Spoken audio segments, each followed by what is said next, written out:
Chapter 62, Into Hell. Into Hell. Cellophane sank onto the thick mattress, the blankets cool against his skin. That there was no moon in Sigil did not mean his lady could not be found, though he was finding it more difficult to focus upon his veneration than usual.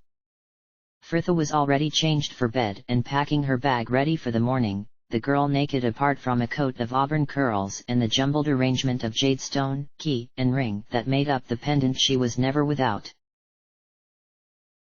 "Fritha," he chuckled as she bent down to push her wash bag into the top of her pack, "do you plan to stay up much longer?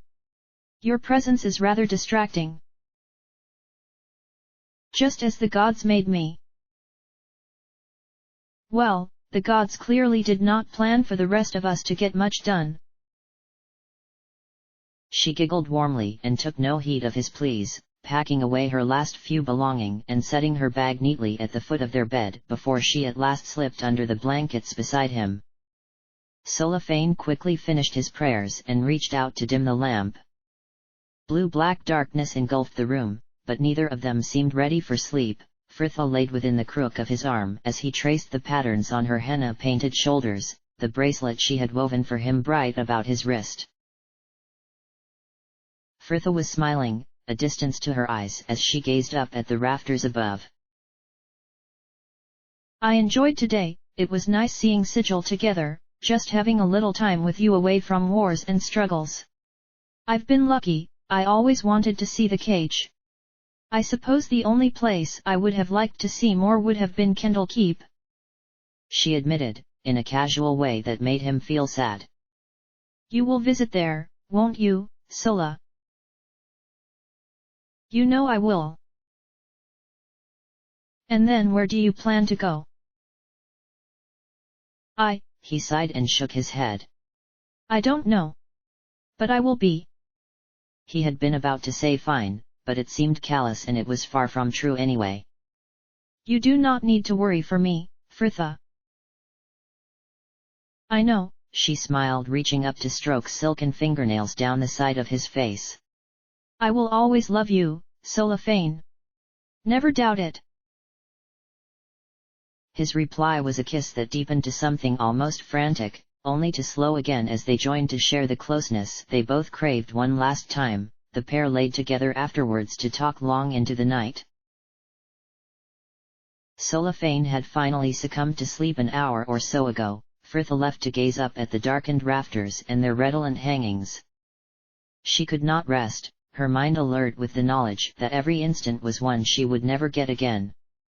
She had cried a little at first, though more from habit than any pressing misery. It was frightening to think life going on without her, never able to talk to her friends or feel her love's touch. She reached out to brush fingers down Cellophane's arm, merely for the fact she still could. The drow sighed something in his sleep, but did not wake. What she would have given then to awake and find this all a dream, herself a girl back in Kendall Keep with every fleeting moment to live all over again, to savor and appreciate now that she realized just how precious it all was in a life that had felt so full of potential. Fritha did not recall falling asleep, and she awoke groggy and unsure of her surroundings in that pale, orderly workroom. A moment to recall both where she was and the task that had brought her there, so close now it could not be neatly placed in the back of her mind as something to worry about later, and her stomach squirmed as though suddenly filled with live snakes. "Fritha!" came the presence at her back, Cellophane's warm hand placed between her shoulder blades. "You're awake," she confirmed without really needing to. "Yes, for some time." He trailed off, but perhaps all he wanted to say was conveyed in that embrace, his arms closing about to pull her closer until she was pressed to him, the words whispered into the back of her neck. "Whatever happens, Fritha, I am yours to the last." They dressed in silence, helping each other into armor with lingering touches. There were no more words to be said. Downstairs, the others were similarly nervous. Ari seemed unable to sit still for a moment, the girl up and down to the kitchen, making sure everyone had enough food and tea as those seated pushed spiced scrambled eggs about their plates. Even Herr Dallas was more subdued, announcing gravely that he and Ari had discussed it, and he would be going with them, and neither of the pair would hear any refusals. One last check of their packs, and their 5 were gathered on the front step, a strangely composed Ari embracing them each in turn, and they were off. The dawn, if it could be called as much in a place without a sun, was still an hour away, and the dark streets were wreathed in a miasmic soup of smog and dust that choked the lungs and stuck to everything it touched, a sure sign it would rain later, according to Herr Dallas. Through the clerk's ward they marched at a fierce pace, the city about them slowly becoming more dilapidated as the districts merged until Fritha felt positive they were in the hive. Ari was right, the mud was terrible. They were fortunate it had not rained for a while, the packed earth streets uneven but solid after the dry spell. Razorvine and other weeds smothered the buildings, the reek of rubbish and the masses adding to the foul mist.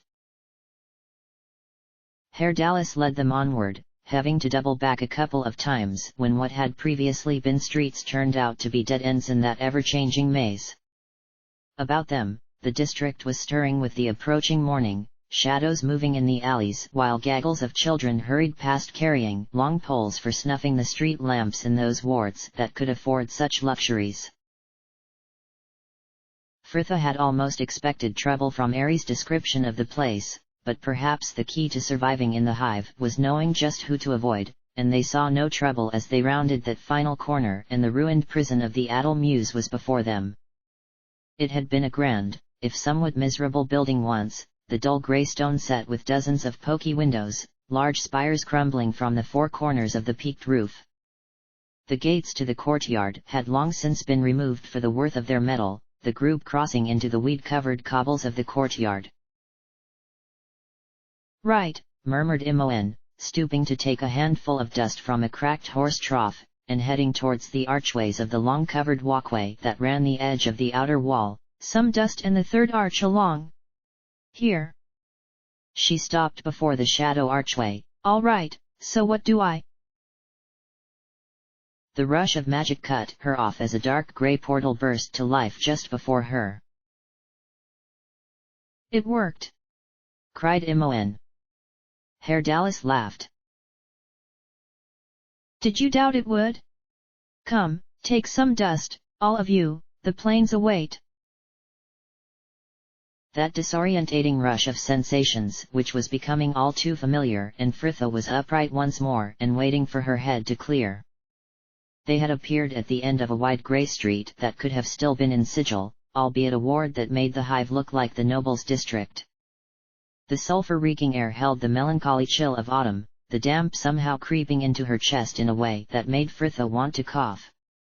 The buildings about them were little more than hovels, filthy curtains of cloth and hide all that covered most windows, and the stench from open sewers that clogged the gutters must have filled every house. The whole town was dominated by the shining gold tower that rose from somewhere in the center. Anomen was looking uncomfortable, as were the others to lesser degrees, Fritha wondering if it was the lingering affects of portal travel or merely the plane itself. If it was, she felt nothing, and neither did Herr Dallas from the grim smile on his pale face. "So here we are," he announced cheerfully. "Nice," said Imoen, and meant the opposite. "Who lives in the tower?" "The ruler here, whoever the current arch-lector may be.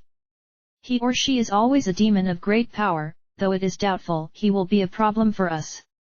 No," Herr Dallas continued, nodding to the black-uniformed group of ALU fiends and cambions who were beating to death some unlucky tiefling on the street corner up ahead, "it is of those ones we will have to be peary. They are called the Hounds, and they are the law here if such a thing were possible. They are the Arch-Lector's bodyguard, and serve as the militia for the town. Anyone to whom they take a dislike is usually dismembered on the streets, and left as a warning to others." "You speak as though familiar with this place," offered Anomen. "Nay, but my fellow, Tamux, was hipped here once and told me of the ride. It took a lot of jink and even more luck to get him back again. I am not sure where the abyssal gate is, strangely Tamux never sought it out, we would be best to ask on Merchant's Row. Plaguemort was a place even stranger than Sigil, demons and their kin wandering the streets about their business as though a town of demons was the most usual thing in the world. And there it was, their band of mortals garnering more than a few looks as they passed. But it was not just their race that made them stand out. Everything there felt grey, even the brightly hued skins of the demonkin seeming somehow muted. The Merchant's Row was nearer the center of the town, a wide avenue of shops with a row of stalls running along the center. Most seemed to sell weapons, though a few others catered to those with a need for more mundane items. Frithha fought the urge to cover her mouth as they passed an open stall where a fiend butcher was jointing a dubious carcass of dark green meat. At the end of the row, 2 militia guards were helping themselves to the wares of a tiefling baker who had enough sense to let them do as they pleased, Herr Dallas deciding not to tempt them and heading for the other side of the street where a dark-skinned tiefling was eagerly hawking his wares. Ah, Plainers is it? You hear from Sigil? Well, your coin is still good. You want a sword? Perhaps a dagger for the woman? These are the finest arms in all Plaguemort. We were actually looking for the gate to the abyss, answered Imoen, sliding some coin over the counter without a thought. Sigil had impressed on her the principle that information cost like anything else. The gate? What do you want? No, never mind. The gate is in the leftmost of the 3 arches leading into the palace. You can't miss it. Mind out though, the hounds are hungry today. The palace was only a few roads over from the market. Frithha had expected the houses to become finer as they approached, but they walked the same hovel-cramped streets. Perhaps the Archlector liked to be reminded just how much better he had it. The palace gates were before them now, the middle one leading into the courtyard beyond, while the rightmost seemed to be bricked in, the leftmost one the swirling red portal they sought. You there, halt! Roared a voice, the group whipping to the right to find 2 militia guards marching toward them from around the side of the palace wall. One was pale, his dark red eyes glowing in his gaunt face, his fellow guard red-skinned with a mouth of oversized yellow fangs which prevented him from closing it properly. A Cambion and Tiefling respectively, Frithha fought the urge to just make a break for the portal. Well, what have we here? Growled the Cambion, as they finally reached them. The Tiefling had his answer. Bunch of clueless sods just looking for trouble. And they've found it. What do you want here, outsiders? We're heading to the portal, Frithha said simply. She saw no reason to lie and had no desire to start a fight there either. The gate? To the abyss. The Cambion snarled. You think you're being funny? No, she answered, and added no more, the group about her silent as Frithha gazed up into his dull red eyes. The Cambion was the first to look away, something rattled in his manner as he turned hastily back to his comrade. We're not here to keep fools from their deaths. Move along. But it was not their group who broke first, the 2 guards hurrying to continue their patrol about the walls. What was that about? Muttered Imoen after them. Frithha shrugged. They were too close to the end now for her to start worrying over every little detail, especially ones that went in their favor. From the open portal, a hot breeze was blowing. It felt quite pleasant after the damp chill of Plaguemort. Well, this is it, murmured Herr Dallas behind her. Frithha smiled, how right he was. Indeed, it is, Sparrow. Imoen, give him the portal stone. My raven, he protested, catching it on instinct as the blue pebble sailed towards him. I appreciate your help here, Herr Dallas, but you don't need to come any further. Besides, Frithha smiled, You need to get back to Ari and the baby, I couldn't let you miss an adventure like that. But his protests died there, the bard weighing the stone in his hand before glancing back to them with a grin. Fates be with you, my raven. Whatever happens, I will immortalize your tale upon the stage. In spite of it all, Fritha laughed, pausing a step before the whirling pool. Well, then I want the opening night at the 5 Flagons, and give Higold my best. That dizzying rush of air, gravity rolling about them like the waves of an ocean and the greying ruin of Plague Mort was gone. Fritha cast about her, taking in the scorched, red wasteland, a seemingly endless expanse of cracked earth and vicious stone spires, while in the yellow sky a mile up hung huge islands of rock, the dark specks of winged creatures wheeling about them. Fritha had thought the dust was bad in Sigil, the stifling winds choked everything with a fine red haze that stung the skin. They had appeared on a stretch of land between the forked convergence of 2 black rivers, the ugly sprawl of Plague Mort somehow just behind them and a speck in the distance. Above the plain to the west, a huge storm front leagues across was boiling closer, the plain's titular pits riddling the ground beneath. More dust! Coughed a Nomen into the blustering winds. Were it ever all to settle, we would be buried alive. They say it is made from the bones of the millions who have fallen here. The group seemed to all turn as one to find her behind them, the pearly outline of a woman standing there, untouched by the heat or scouring winds.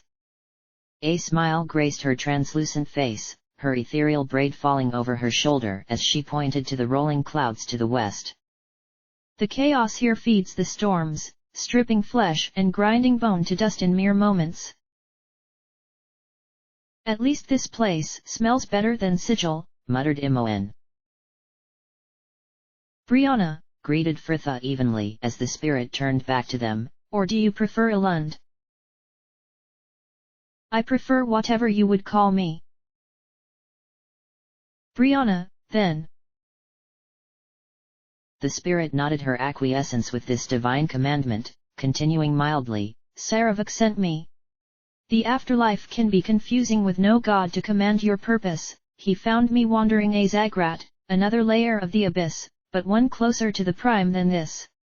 Saravak said you had need of me, and I came without hesitation to serve you once more. You would reach the throne. Fritha nodded once, and Brianna smiled.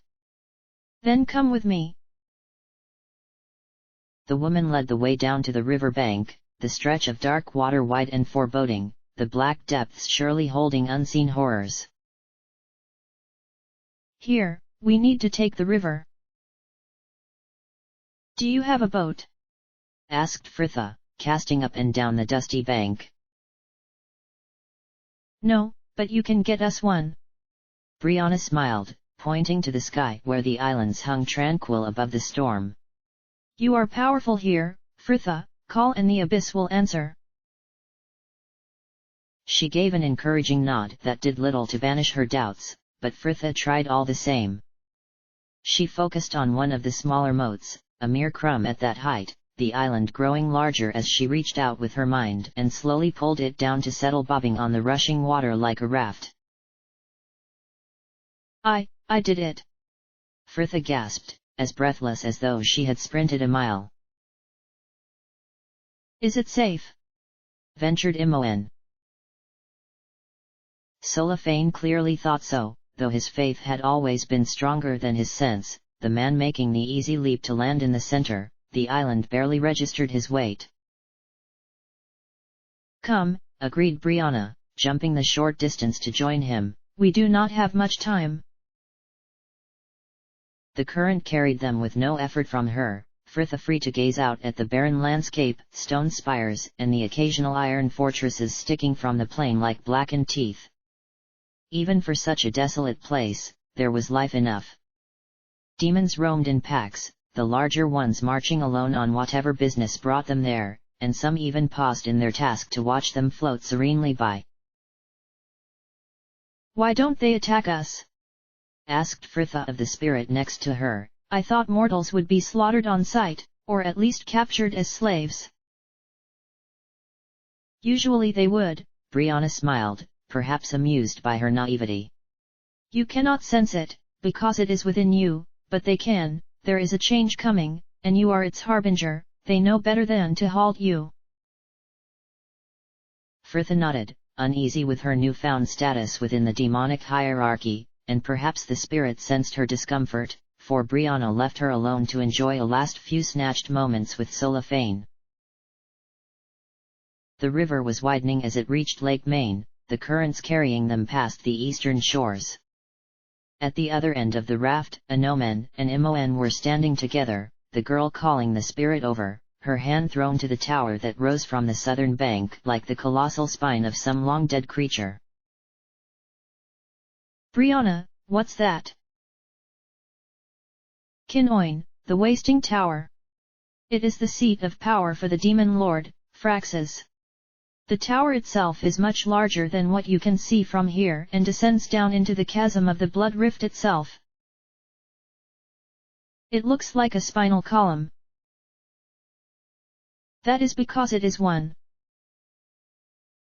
Hey, are those waterfalls? The girl cried, suddenly noticing the other side of the lake. Yes, but do not worry, we will reach our destination before they are a danger. Imoen did not look convinced and moved along to the prow of their raft for a better look. An awkward silence between the two she left. Brianna broke first. So, Anomen, you managed to bring Frithha to the throne without my aid. She is not here to resurrect your Dark Lord. The man snapped on impulse. Brianna dipped her head, surrendering to his temper. No, I know she is not. Perhaps my Lord Bal will be reborn in her and perhaps he will not. The woman raised her face to him with the determined set to her jaw he had once admired in her. I came to serve in any case, I owed you that. Anomen took a moment to process what she had said. Any reply proved unnecessary as the woman continued baldly. I know we were not in love, Anomen, and many of the feelings I had for you were exaggerated in the role I had to play, but know this, the respect I had for you, for your skill and your loyalty, that I did not feign. In absence of any reply he felt he could make, Anomen merely nodded. At the other end of the raft, Frithha and Solafane were standing close, the girl clearly trying not to cry as she removed her jade pendant and placed it over the drow's head. The sight recalled something to him. Anomen drew the small wooden doll from the pouch on his belt, and Brianna's pale eyes went wide with recognition. My idol. Frithha took it from your belongings after we buried you. Who is it? The woman snorted ruefully. Would you believe I do not know? I was barely 14 when I joined my sisters on a raid of a caravan, and it was in amongst the spoils I found it.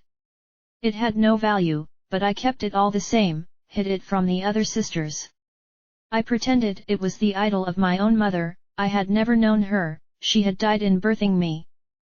The spirit sighed deeply, a smile playing at her mouth. Perhaps I was always closer to being Brianna than I had wanted to admit.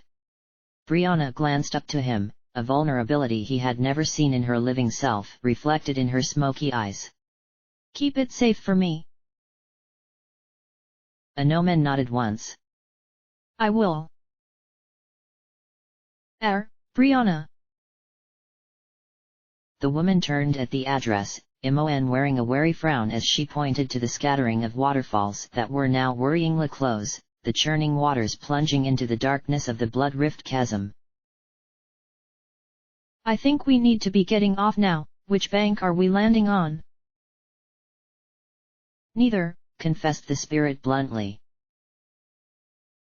What do you mean neither? Cried Imoen furiously, Frithha stepping between the pair. Brianna, explain yourself.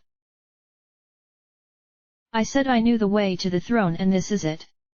The throne of bone exists on a plane parallel to the abyss. There are no direct portals, you must simply will us there. will us?" cried Frithha, "but I don't know anything about the place."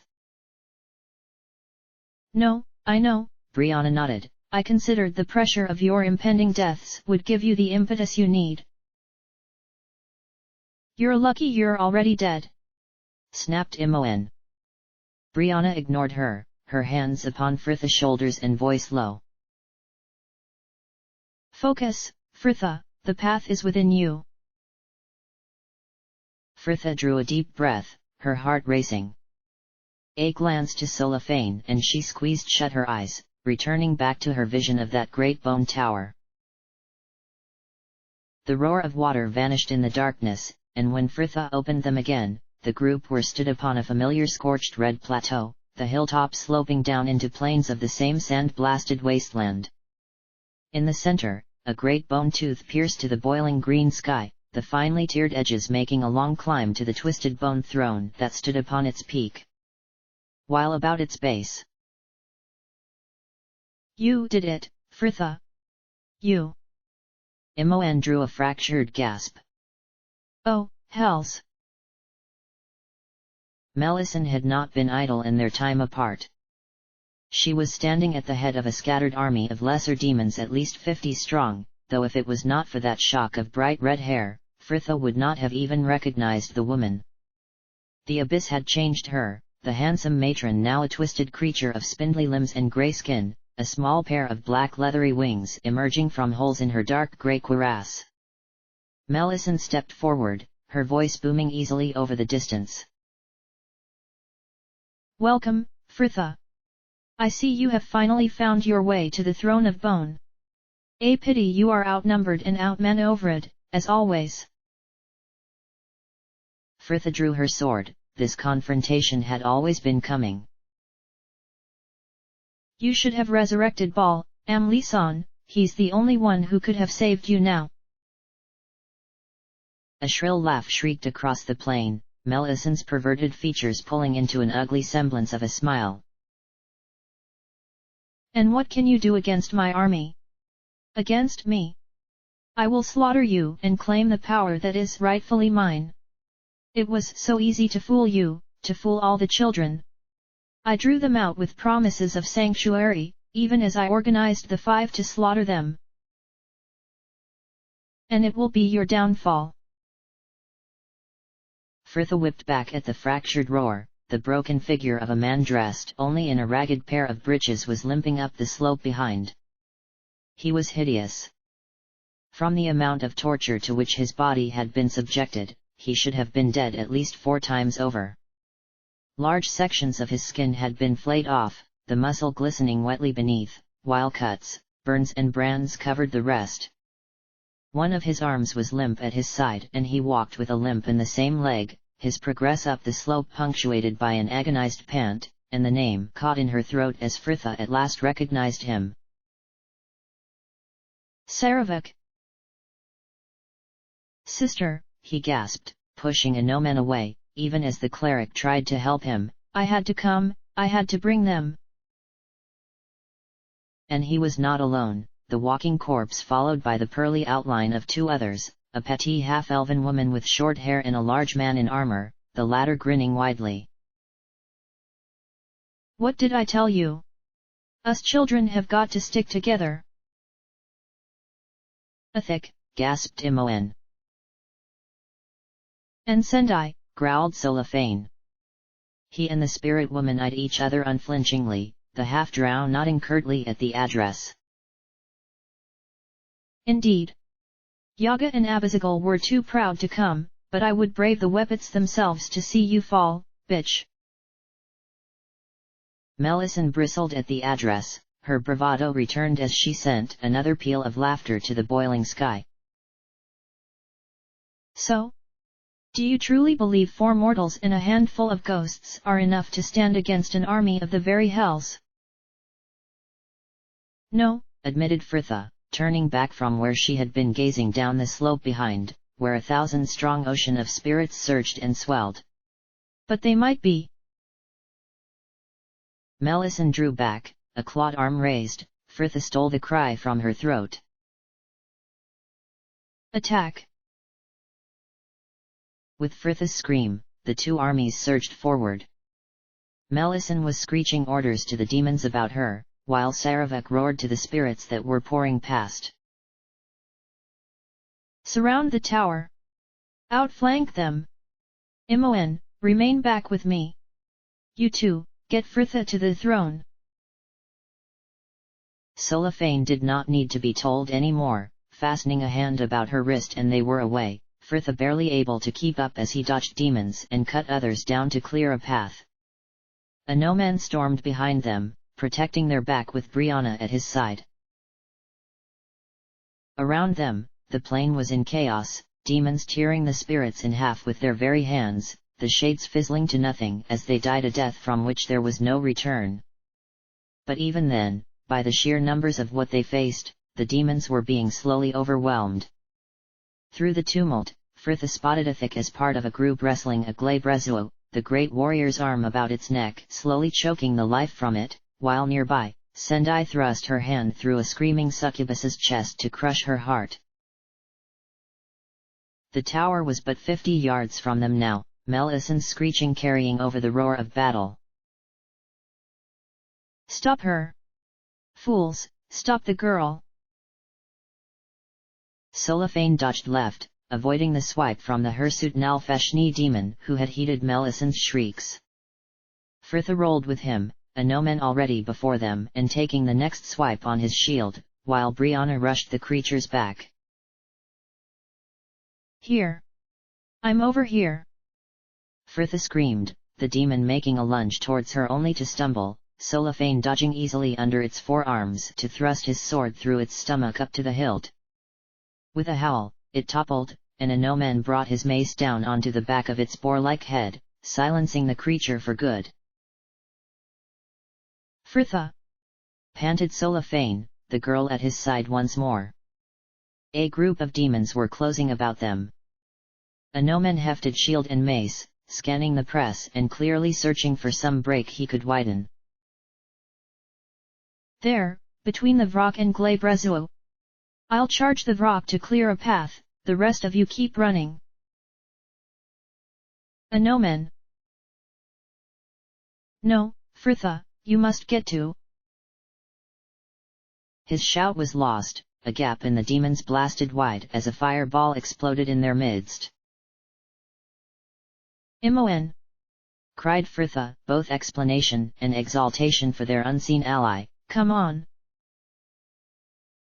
Breathless and with limbs screaming, the three collided with the tower. It looked even taller from the foot, Solophane bounding up the first step only to stumble back with a cry, the man hunched as he caught his breath. It burns! It must be warded, snapped a no-man. Go, Fritha, we will guard the base. No, you will not. The blast of magic floored the two men, Brianna diving clear, and the three were just scrambling to their feet as Melisande swept past, and her first leap saw her land 6 steps up. The race for the throne was on. Fritha had a head start, but Melisande was gaining on her, the woman's wings beating furiously as she tripped lightly up the narrow bone steps. They were at a dizzying height, the plains below a war of black and white specks. Fritha was running like she had never before, her every step agony as the throne loomed ever closer. She was almost there. Her head snapped back, the hand in her hair dragging her backwards. Fritha! Fritha smashed an elbow behind her, a choked cry seeing her released, and she whipped about just in time to dodge the spear thrust, nearly tumbling to her death upon the narrow steps. Melisande laughed, black tongue licking the blood from her split lip. You know I must kill you to get the throne, Fritha. Another spear thrust, Fritha parrying the stab and stepping past her reach to slam her shoulder into the woman's chest. But the stumble proved no advantage as Melisande righted herself with a flap of wings, and a trilling laugh.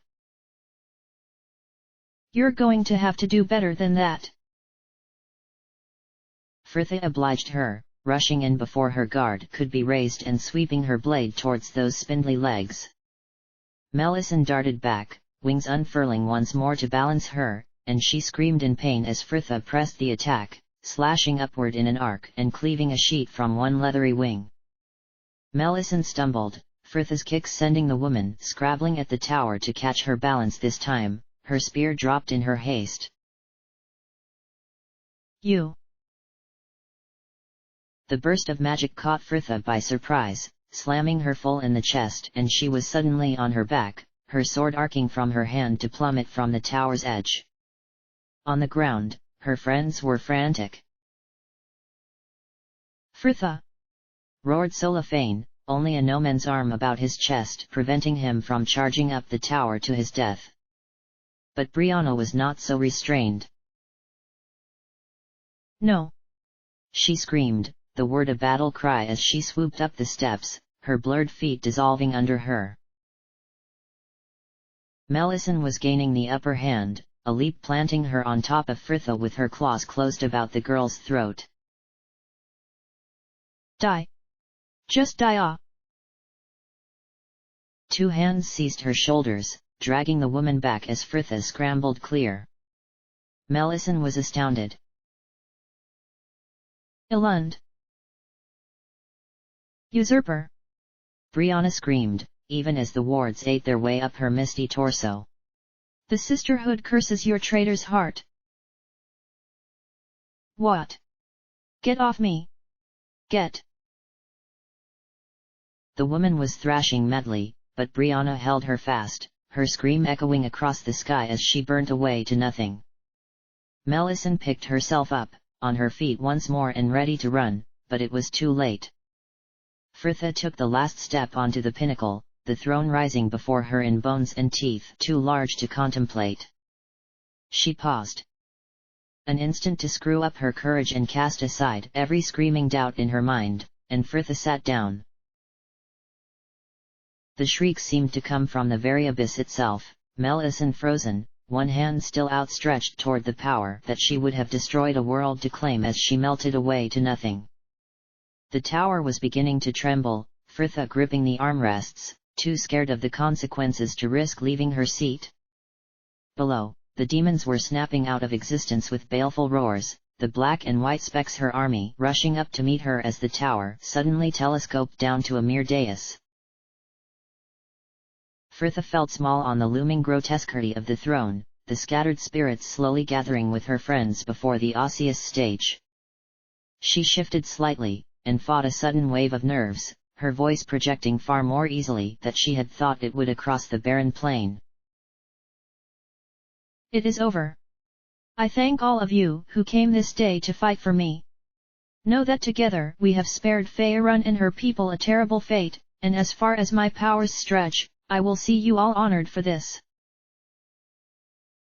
There was a deafening cheer of approval, a thick giving Sendai's back a hearty slap that would have toppled the smaller woman had she been corporeal, the sound of their jubilation dying as swiftly as it had risen as Frithha drew breath to speak again.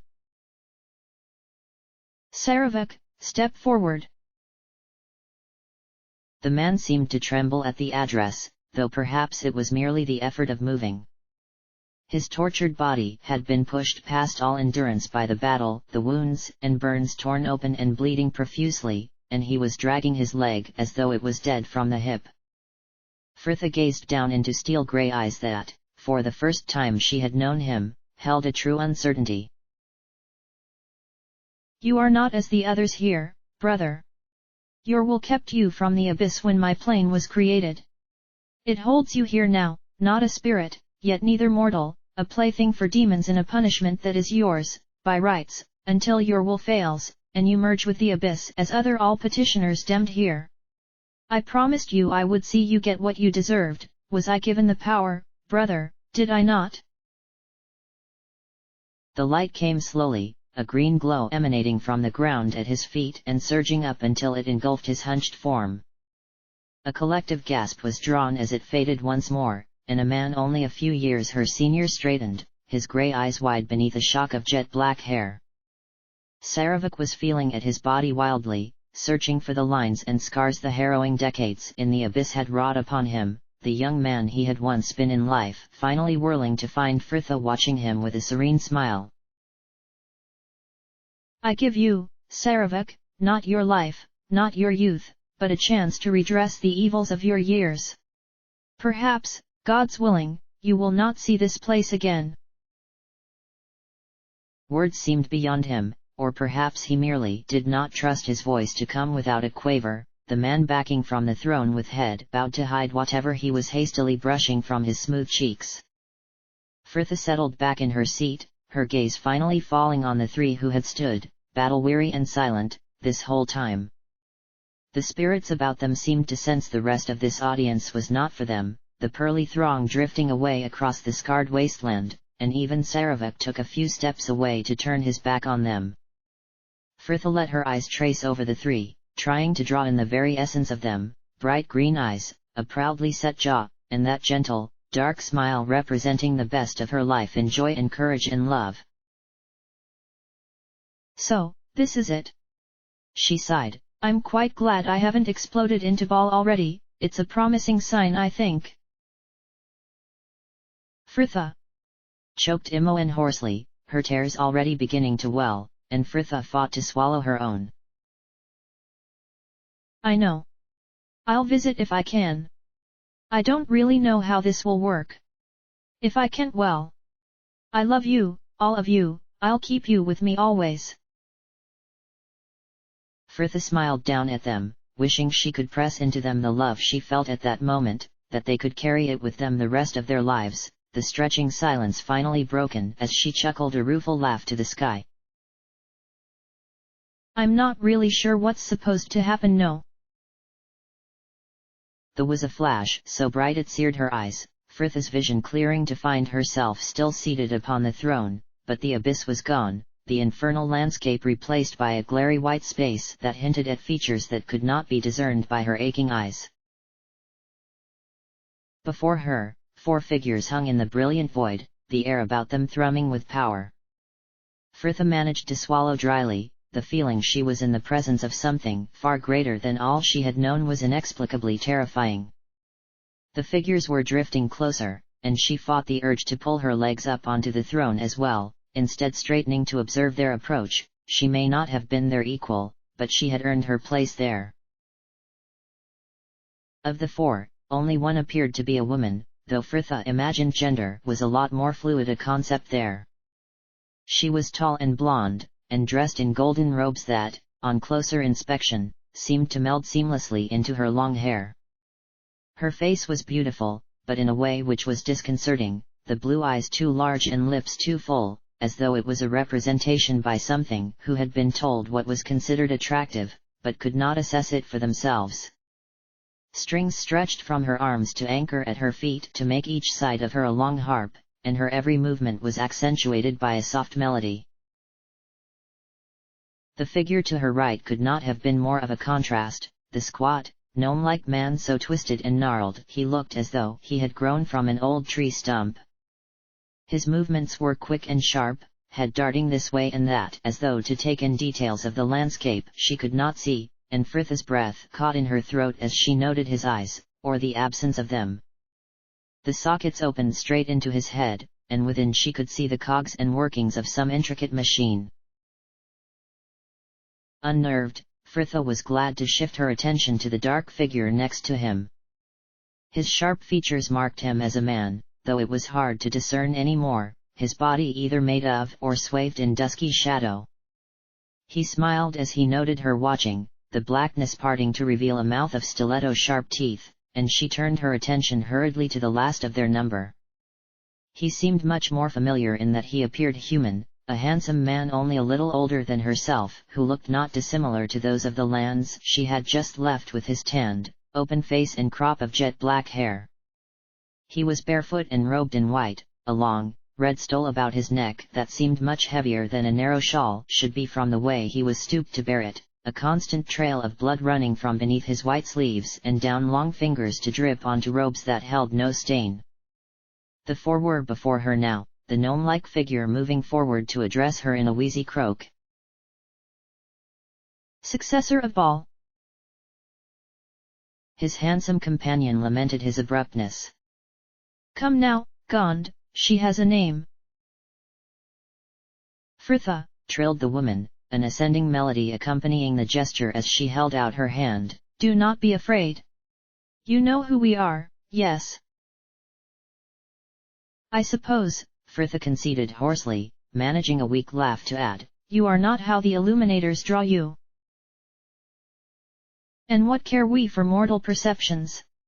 Sneered the shadow man. You will soon learn they mean little here.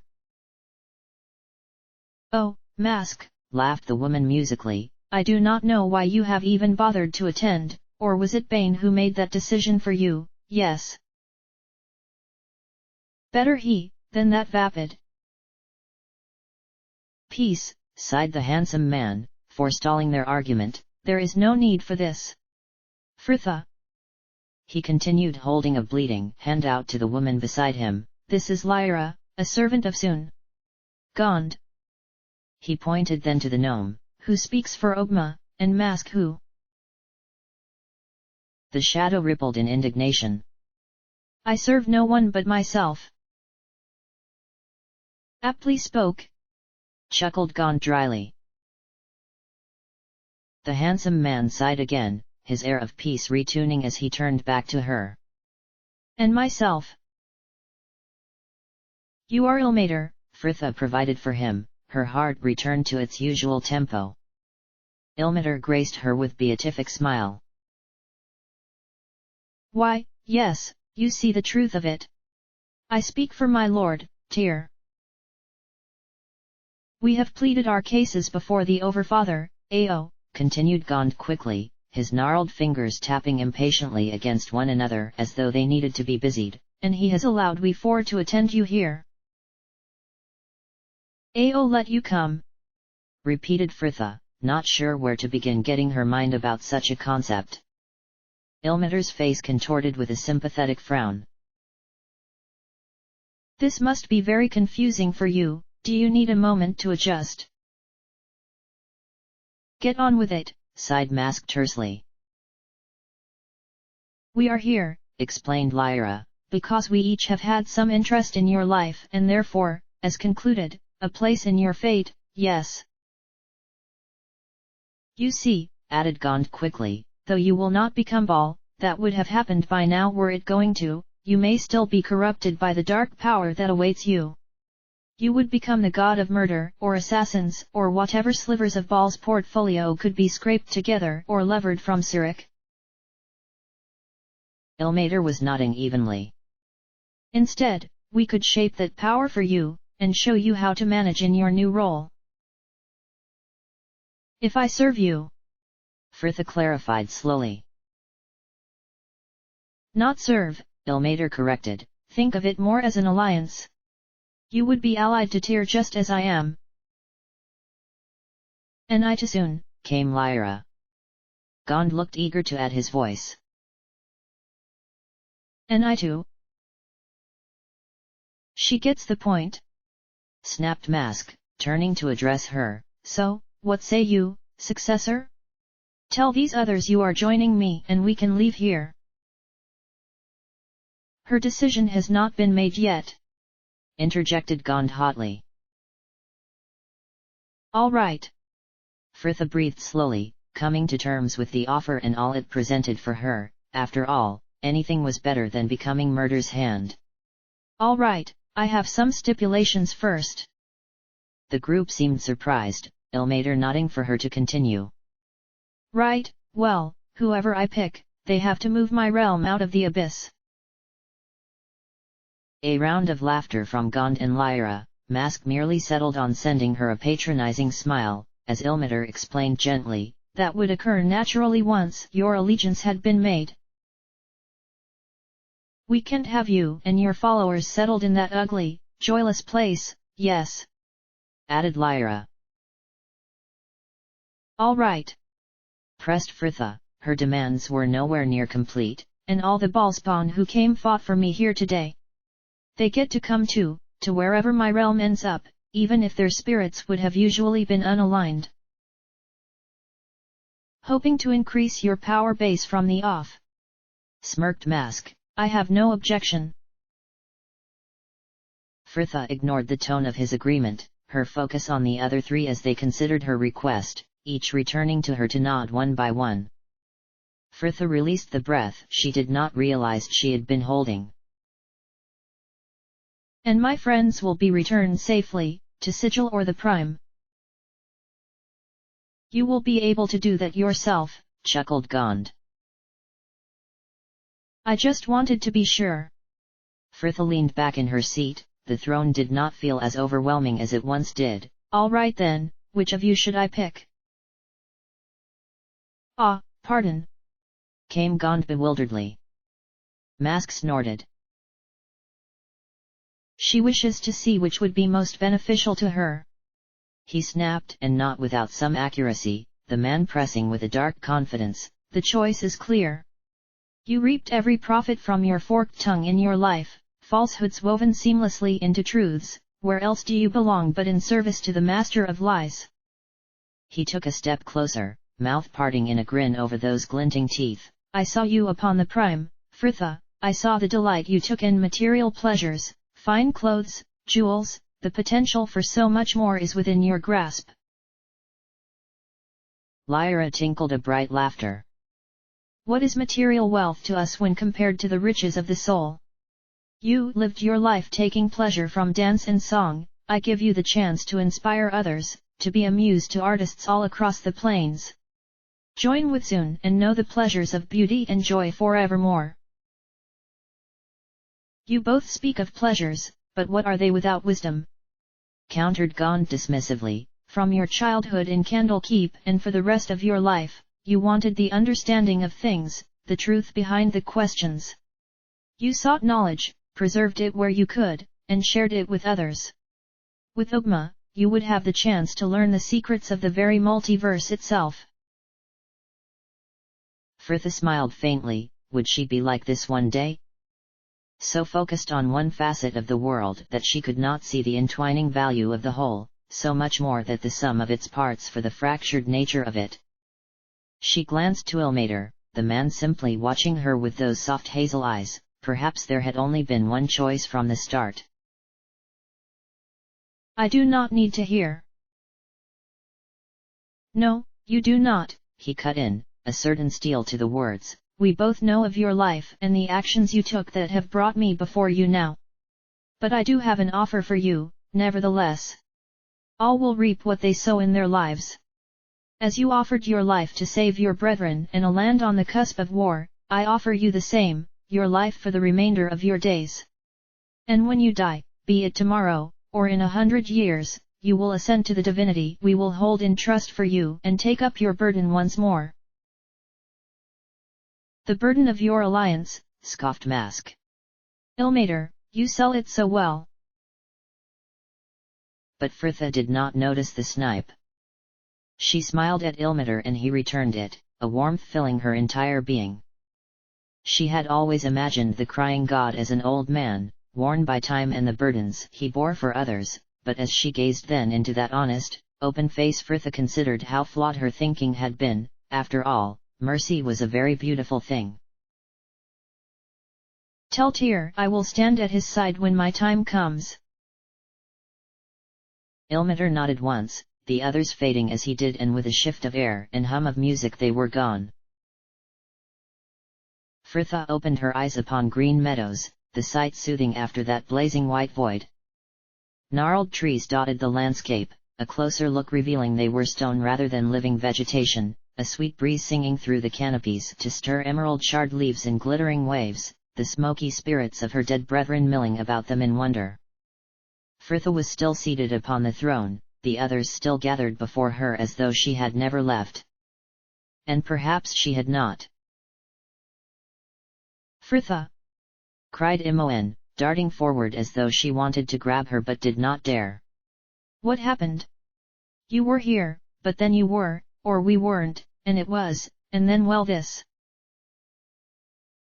Imoen gestured to the shimmering landscape, the others about her mirroring her awe, and within Fritha, a warm hope was building. Ilmater had kept his word, they were out of the abyss, and if he had spoken the truth in that At Imoen's side, Solafane had stepped forward as well, the man not so shy as he lay a tentative hand upon her knee. Fritha, what has happened? Did you do this? Are you? He trailed off before admitting the divinity that would see them forever parted, though the pause was barely noticeable as a portal gate suddenly swirled into life behind them, Sigil's murky streets swimming on the other side. Fritha felt choked in her mounting joy, tears coursing freely down her face. Imoen was looking between her weeping friend and the portal with a frown. Do we have to leave now? Saravuk had clearly had enough of this guesswork, the large man nearly flooring Imoen as he barged past her to grab Fritha's arm. Hell's teeth, sister! What is happening? Saravuk was too slow to dodge it, the full force of her embrace sending him staggering backward as Fritha launched herself from the throne to throw her arms about him with an ear-piercing shriek. He did it! She was dancing about with Imoen now, squealing with laughter as the girl was embraced and then released just as swiftly, and Fritha was darting on to catch Imoen about the neck. He did it! He! Fritha stopped, halted by that soft grey gaze as she came face to face with Solafane. A bewildered smile was curving his mouth, if only because he could do naught else in the face of her joy, his eyes holding the questions for which he could not find a voice. A surge of unreserved love, Fritha could feel the tears welling all over again. Solafane! And, before them all, she kissed him. New dawn. The gardens were basking in the dying rays of an early autumn sun, bees dipping their sleepy dance over the neat rows of the herb garden and the scent of dry grass mixing with the rich smell of cooking that wafted from the kitchen doorway next to her. The wall of the inner keep was only a dozen yards away, the shelter it provided making a suntrap behind the kitchens where she and Imoen had once spent many an evening seated similarly on the old bench in their slips, eating suppers of bread and jam and letting the fading sunlight dry their hair from bath time before they were sent off to bed. Fritha sighed, leaning back against the sun-warmed stone of the keep where the gentle heat sapped her strength to the point where even the comb she held felt heavy. She was supposed to be brushing through the weight of freshly washed hair at her back, but at this rate it was going to be dry before she had even begun. One of the keep's cats had come by earlier, laying claim to her in a few moments of intense affection to her hand, the corner of the bench given the same benediction, before the creature had sauntered off to an already flattened patch of lemongrass on the edge of the herb garden to sunbathe. Further along the inner wall, a row of azalea bushes were rustling in leafy verdancy. Solafane was just visible standing at the nearest end, though his back was to her. The man intent on the girl Fritha knew was concealed completely within and likely scrabbling in the earth below from Imoen's occasional huff, the sound of their squabbling in no way muted by the abundant foliage. Goodness, Imoen, how deep did you bury it? Well, I don't remember exactly, it was over 10 years ago. It's definitely here. Here, hold the trowel a moment, I'm going to move further in. Solafane obliged the girl, stooping to receive the implement from an unseen hand. The sunlight was reflecting off the surrounding leaves to cast an emerald halo about his pale head, an undercast of blue brought from his dark skin. That smile, so broad and full of affection, as he glanced back to catch her watching, and Fritha fell in love all over again. There, came the satisfied sigh next to her. Beth was bustling from the kitchen doorway, wiping her hands upon her apron as she walked. Those are the evening's pies out the oven and cooling, and it'll only be a few moments more for the soup. The woman was hardly changed from the last time Fritha had seen her, though it should not have been surprising. How long a single year had felt for her with its struggles and pains, life in Candlekeep seemed almost stationary by comparison, as though the place existed outside of time. It had wrought no change in Beth with her same smiling face, sallow and wrinkled as a late autumn apple and surrounded by a wispy cloud of iron-grey hair gathered up with a forest of pins. They had not heard much news of Tether there, only that there had been a conflict and some of the children had been involved. Perhaps they would learn more later, as the tales filtered north with travelers and merchants, but life was easier in anonymity, and for while she could enjoy as much, Frithha preferred it this way. "Oh, are they still looking for that box you and Imoen buried?" The woman continued with a nod to Solophane's back. "Yes, and they'll be at it for a while yet, I imagine. I'm surprised Imoen didn't remember we actually buried it behind the bushes at the other end." Frithha glanced to Beth, her eyes shining. Something about the woman always brought out the child in her. "I'm sure it'll come to her in a moment." Beth was chuckling heartily, setting her stout bulk onto the bench beside Frithha to take the comb from unresisting fingers. Frithha settled easily into the cosseting, hands gnarled by years of domestic toil smoothing gently through the curls at her temples as Beth began to take up the task the girl had so far avoided. Frithha leaned into the contact. She had averted wars, forged through the hells and been earmarked for godhood, but Beth still fussed over her like a mother. It was nice. Across the spired towers, the bells for the afternoon classes pealed out in joyous freedom, the tramp of feet rumbling from the open window far above as students and weary brothers left the libraries and returned to their rooms for an hour's rest and private study before the bell for dinner. Frithha let her eyes drift closed and imagine herself among them, almost tripping over those heavy grey robes in her haste to be out of the keep and looking for Imoen. For a moment, it was as though she had never left. "I missed this," she sighed, opening her eyes to turn and catch a glimpse of the woman in her peripherals. "You, Candlekeep." "And I missed you," Beth clucked fondly. 2 years is a long time without my girls to fuss over. Poor Winthrop has had to clear his own cups of an evening, and that pitiable soul, Master Jesseth, has had no one to scold without you two about. It was such a surprise when Hull came charging into the kitchens to say you and Imoen were at the gate, and in such company." Frithha smiled, recalling the mild panic their arrival had unleashed in that sheltered place. Jahara had been remembered from their last visit, but Solophane's presence had not gone unmarked. They still watched him now, the guards and some of the brothers, the Helmite, Father Whelan among them, unsurprisingly. But for Beth, merely the news that Frithha and he were a couple had been enough, and Solophane had been adopted into the woman's brood as the son she had never had, complete with extra portions of dinner and worries he should wear a scarf on cooler days, for Marbnoth was a troublesome month for coughs and fevers. "Your friend got off all right this morning, then?" Beth continued. "She seemed keen to be away, left even before breakfast." Frithha fought the laugh at the censure there. It seemed the women shared views on the most important meal of the day. "I suppose Jahara wanted to cover as much distance in the light as possible. It's a long way to Rashomon. She is returning the ashes of a friend of ours to his homeland." "Yes," she said, "I was surprised you didn't go with her." Frithha shook her head, unable to quell the sigh, and Beth seemed to lengthen her strokes. "I did offer, but I think she needed to make the journey alone and get some distance from the last couple of years. She'll be fine. She is at home in the wild places and she promised to meet us all at the 5 Flagons for midwinter." "And that is in Athkatla, with your other friends?" "Yes," Frithha confirmed, smiling as the comb was returned to her and they shifted to sit side by side once more. "We left Anomen and Valigar there, they both have houses in the city." From the azaleas, Imoen's face emerged, flushed and dirt-streaked. "Frithha, are you sure we buried it here?"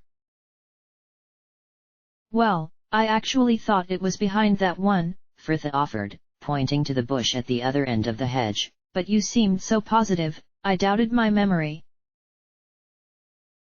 Solophane was laughing, Imoen disappearing only to elbow past him an instant later, beating the dirt furiously from her trousers.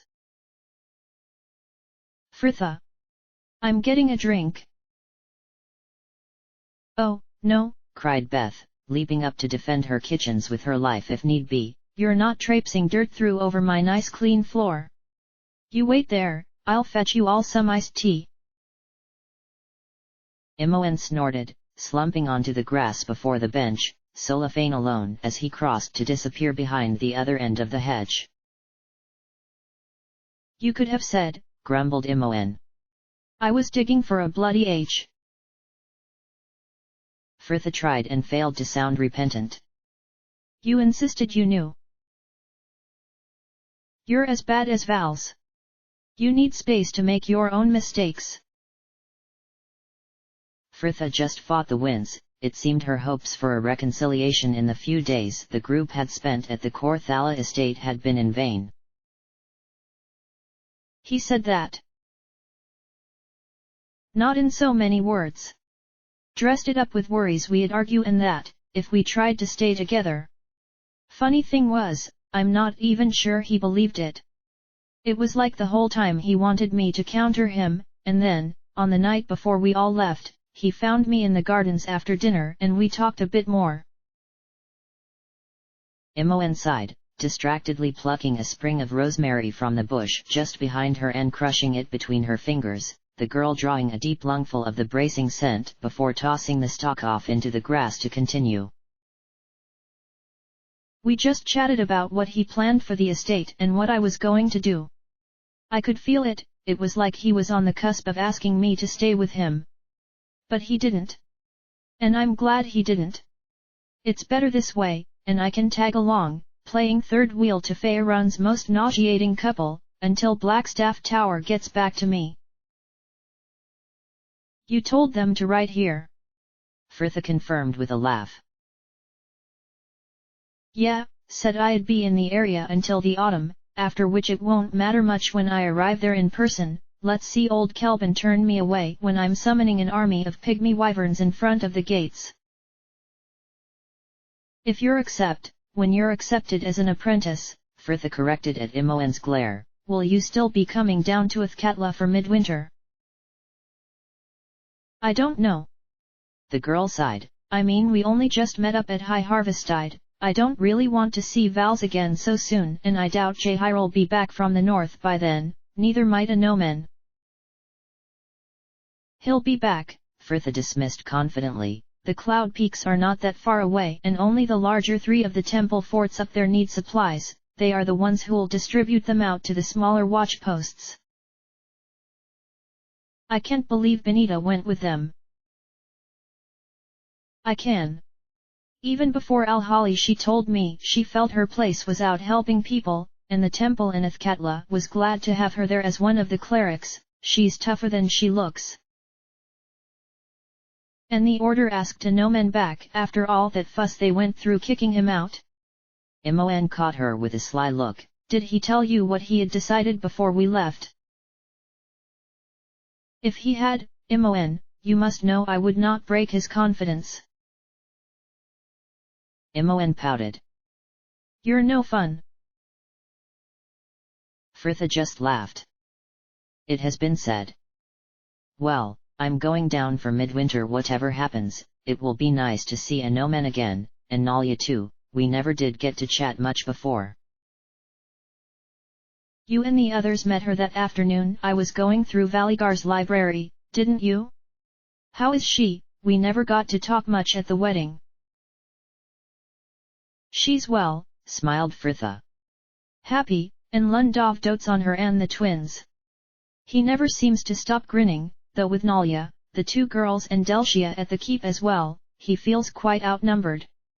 Ari and Herr Dallas have been in touch with her, and plan to visit next spring with their new addition. Little Minsk? Imoen confirmed, in the great name that Fritha still felt the boy would take years growing into, though once Ari had finally learned of the ranger's fate, she had refused to consider any other. Fritha supposed it was fortunate, in the end, they had had a boy. Solafane mentioned Ari had finally dropped her sprog, continued Imoen, not that I was surprised, she looked fit to burst when we saw her. So what's he like? Beautiful from what Nalia says, hair Dallas's hair, Ari's eyes, but what a horror. Apparently, he never settles and seems to fret at the slightest noise or disturbance. Ari blames the demon blood. I don't know, snorted Imoen, sounds a lot like he takes after his mam to me. A pause between them as each considered their own thoughts in the warm evening air, Imoen adding eventually. Do you think Saravek will be there at midwinter? I don't know, sighed Fritha. Probably not, he said he had matters to attend to. But it was important he was invited. The past is behind us, giving someone a chance to put things right means letting go of old wrongs. Aha! Of triumph from behind the azaleas, Solafane emerging more than a little bedraggled and still brushing the clinging clods of earth from a mildew-stained, leather-bound wooden box. Our treasure! Squealed Imoen, with the delight of the child who had buried it. He set in on the grass before her, Imoen instantly pulling out faded ribbons, glass beads, and scraps of patterned paper and cloth, while Fritha enjoyed a treasure of her own in an earth-scented kiss with Solafane. Here we are, trilled Beth, appearing beside them with a tray of cups and pitcher of iced tea which she planted on the end of the bench. Right, now who wants tea? In the grass Imoen was distracted by teasing Solafane with a particularly vibrant pink ribbon. Oh, a lovely bow for you, Sola. His look said it all, and Imoen turned her mischief onto the easier target.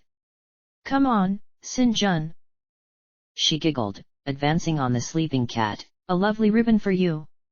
Help me, Sola. Imoen, I am not sure he is any keener than I was. Beth was smiling at their antics, the woman settling on the bench beside Fritha once more with a deeply contented sigh. I will admit, I took myself down to the shrine to Ogma more than a few times in the days when you left here a second time. All that talk of war with and then the troubles in the south, but you've done well for yourself. You've traveled, seen places, found friends and even a love, too. It's all anyone can really hope for in this life. Gorion would be happy, I think, with what you've made of your lot. And you Fritha? Beth continued, turning to her, a shadow of concern just lingering behind her eyes. Are you happy? Fritha gazed up into the older woman's face, the years of sorrow and joy etched there in every crease, her friends but yards away and laughing in the sunshine, and Fritha felt it warm all through her chest, seeing the years and years ahead of her, bringing good and ill, but always unwritten and full of hope. Fritha smiled broadly. Yes. And, we're done. I can't even describe the relief it is knowing I've finally finished. My plodding dinosaur of a story can, at last, sink peacefully into a tar pit, knowing its time is at an end. Well, I'm off now to finish my costumes for Dragon Con, goodness knows what else I'm going to do with all this free time. Major thanks to the 6 people still reading this, hi, Mum, and to everyone who left feedback over the years. And, for anyone who is interested, I played a little trick on my betas, who didn't know what the ending of the story was going to be, and sent them the below on the first submission. It's very silly, but maybe it will raise a smile. Peace _ Black Cross and Taylor.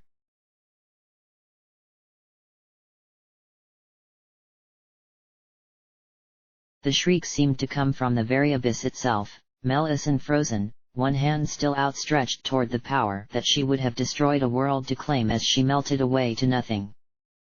The tower was beginning to tremble, Fritha gripping the armrests, too scared of the consequences to risk leaving her seat.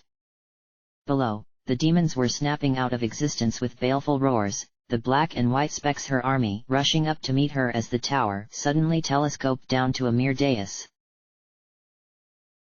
Fritha felt small on the looming grotesquerie of the throne, the scattered spirits slowly gathering with her friends before the osseous stage.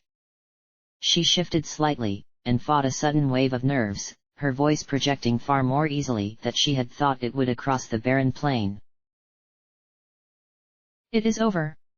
I thank all of you who came this day to fight for me. Know that together we have usurped a pretender and allowed me to take my rightful place as your god. Fritha! Screamed Imoen, the noise barely carrying over the booming laughter that was echoing across the plains. The spirits were scattering, many lost to the void as great rifts cracked the earth, lightning streaking from the sky above. Fritha! Imoen screamed again. Solophane and Anomen had a leg each and were trying to drag the girl bodily from the throne, Fritha clinging onto the armrests, her laughter like a thunderclap as one of her boots came off to send Anomen sprawling to the dirt. Fools! None can stop me now! Imoen stood aghast and did the only thing she could, she summoned a portal and saved herself. Fritha squirmed lazily on the heavy velvet cushions, a leg thrown over the gilded bone armrest of her throne as she watched demons roam the burning plains through the huge window before her. To think, but 6 short months ago she had first stood just there on that very spot and taken a seat on the throne that carried her now. Fritha smiled, her attention drawn back to the glistening body of the well-oiled tiefling slave who was reclined on the dais at her feet, naked save for a codpiece and a pair of gold-tasseled nipple clamps. She could see now why Melisande had been so eager to claim it. A little divine remodeling to her level of the abyss had seen a palace raised on the site of her ascension, from where she could make her plans and find entertainment in the plethora of barefooted slaves who hastened to satisfy to her every desire.